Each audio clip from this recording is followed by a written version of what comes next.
Привет, друзья! Сегодня выбрался на природу еще раз. Такая классная природа вокруг. Смотрите, какой классный лес. Вообще красота.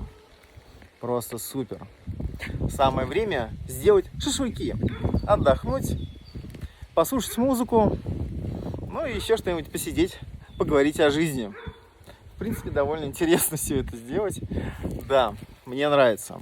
Погода сегодня просто супер. Это Московская область. И везде солнечно. Так что присоединяйтесь, не сидите дома, творите, дерзайте. Это именно то время, когда нужно делать. Прямо сейчас.